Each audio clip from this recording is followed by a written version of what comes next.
बिस्मिल्लाहिर्रहमानिर्रहीम। आज का हमारा टॉपिक है सेक्शन 116 पाकिस्तान पिनल कोड। एक लेक्चर हमने पहले दिया, आज उसी सिलसिले में हमारा दूसरा लेक्चर है, इसको पार्ट 2 कह लें आप। जब कोई शख्स दूसरे शख्स को आमादा करता है, अबेट करता है, इयानत करता है कि वो किसी जुर्म का इर्तिकाब करे और इस इयानत के नतीजे में जुर्म का इर्तिकाब नहीं हुआ, तो जिस शख्स ने इयानत की है उसका इयानत करना अज खुद चूंकि एक जुर्म है, उसका जुर्म कंप्लीट हो गया, मुकम्मल हो गया। और अगर ये ऐसी इयानत जिसके नतीजे में जुर्म नहीं हुआ, अगर इसके लिए पीपीसी में कोई स्पेसिफिक, कोई मखसूस सेक्शन अगर नहीं है, तो फिर जिस जुर्म का इयानत किया गया है उस जुर्म की जो लॉन्गेस्ट टर्म है, लंबी से लंबी जो सजा है, उसका 1/4 यानी 1/4 हिस्सा की सजा के लिए वो जिम्मेदार है। और अगर इयानत करने वाला या जिसकी इयानत की गई है वो पब्लिक सर्वेंट है, सरकारी मुलाजिम है, तो फिर उसके लिए लॉन्गेस्ट टर्म जिस जुर्म की इयानत की गई उसका 1/2 यानी आधी सजा के लिए वो जिम्मेदार है। तो ये है सेक्शन 116 पीपीसी, 116 पीपीसी। अब मैंने एक बात की कि जिसने इयानत की उसका जुर्म कंप्लीट हो गया। इस पे आपको एक जजमेंट नोट करवाता हूं। इयानत का जुर्म मुकम्मल हो जाता है जब मुईन ने किसी दूसरे शख्स को, मुईन मतलब अबेटर, इयानत करने वाला, किसी दूसरे शख्स को जुर्म के इर्तिकाब के लिए आमादा किया, इंस्टिगेट किया, एड किया, कंस्पायर किया, या किसी दूसरे शख्स को एंगेज किया कि ये जुर्म करे। तो ये इयानत के जुर्म के लिए कतन जरूरी नहीं है कि जिस जुर्म के लिए इयानत की गई है उसका इर्तिकाब भी हो, ये जरूरी नहीं है। इयानत आज खुद एक डिस्टिंक्ट और सब्सटेंटिव ऑफेंस है, it is a crime apart. तो इस पे 2 जजमेंट्स आप नोट फरमाएं। AIR 1967 सुप्रीम कोर्ट पेज 353 और AIR 1925 PC 1। जब एक शख्स पर चोरी के जुर्म की साजिश यानी इयानत बजरिया साजिश का इल्जाम है कि इसके अफसर ने इसकी इयानत की है साजिश करके कि ये चोरी का इर्तिकाब करे, तो जो प्रिंसिपल अक्यूज्ड है, प्रिंसिपल अक्यूज्ड जिसने जुर्म किया है, जिस पर इल्जाम है कि इसने ये जुर्म किया है, प्रिंसिपल अक्यूज्ड के खिलाफ जुर्म साबित नहीं हुआ, तो फिर जो अबेटर है उसको सजा देना मुनासिब नहीं होगा। This is reported as AIR 1990 Supreme Court page 1210। Dangerous drugs act 1930 के तहत किसी जुर्म की इयानत का अगर इल्जाम है तो फिर वो शख्स उस जुर्म की मुकर्रर शुदा सजा जो प्रोवाइडेड है पनिशमेंट, उसके लिए लायबल है। This is reported as PLD 1989 Karachi page 572। Act of defrauding government. अगर किसी सरकारी अफसर को रिश्वत की ऑफर देकर इंस्टिगेट किया जाए, अबेट किया जाए, तो ये इयानत जुर्म होगी और इसको यूं समझा जाएगा कि it was an act defrauding the government. This is reported as 1972 SCMR page 254।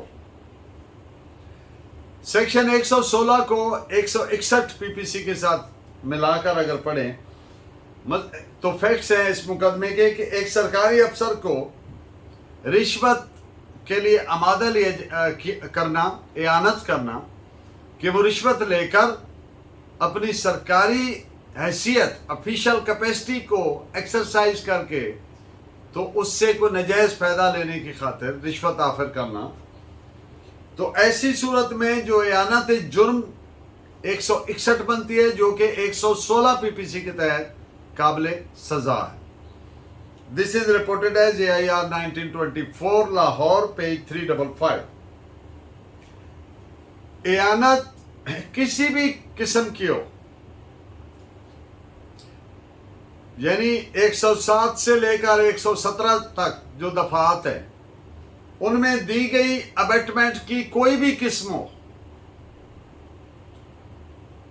2-3 चीजें हर एक में सेम प्रिंसिपल के तहत होंगी। वो क्या है?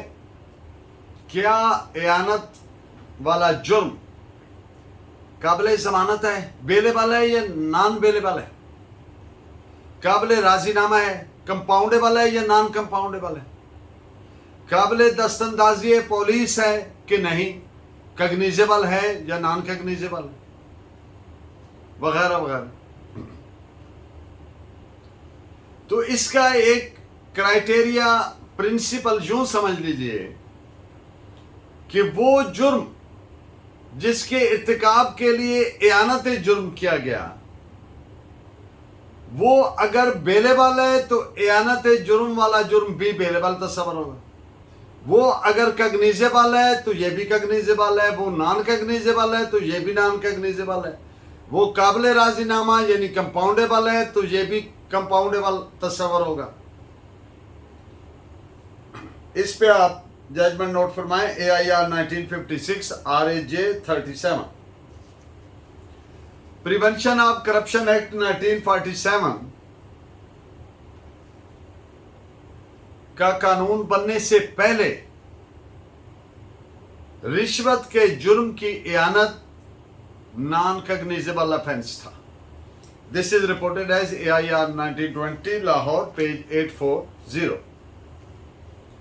सेक्शन 116 को 165A पीपीसी के साथ मिलाकर अगर पढ़ें तो पॉइंट टू नोट ये है कि 165A पीपीसी के निफाज के जरिए रिश्वत की पेशकश, रिश्वत ऑफर करने के अमल को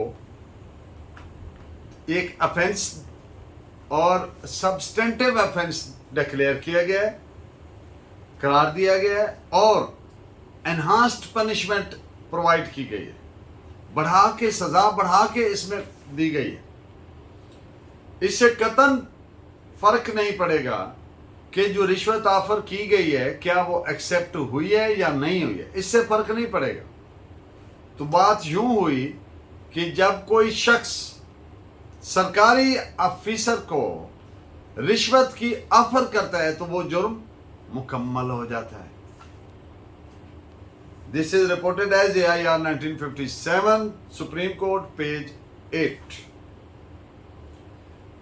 आज का हमारा लीगल मैक्सिम है, लैटिन जुबान के अल्फाज पढ़ता हूं फिर उसका मीनिंग अर्ज करूंगा। डी फिडी एट ऑफिशो जुडिशियस नॉन रेसिपिटर क्वेश्चो सेड डी सेंशा साई फिट एरर जुरिस साई फैक्टी। इसका मकसद है the honesty and integrity of a जज कैन नॉट बी क्वेश्चन्ड,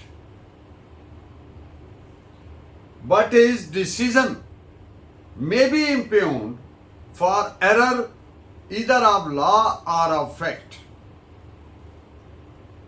मतलब कि किसी भी जज की ईमानदारी और दयानतदारी, इंटेग्रिटी एंड ऑनेस्टी, इंटेग्रिटी आप जानते हैं मॉरल साउंडनेस, उस पे सवाल नहीं उठाया जा सकता।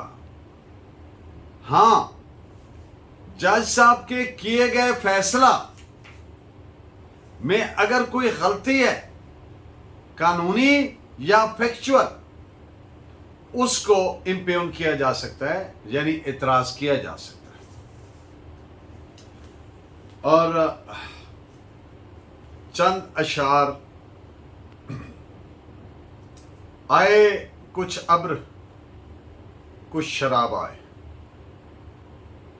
आए कुछ अब्र कुछ शराब आए, उसके बाद आए जो अजाब आए। उम्र के हर वरक पे दिल को नजर, उम्र के हर वरक पे दिल को नजर, तेरी मेरो वफा के बाब आए। कर रहा था गमे जहां का हिसाब, कर रहा था गमे जहां का हिसाब, आज तुम जात बेहिसाब आए। इस तरह अपनी खामोशी गूंजी, गोया हर समत से जवाब आए।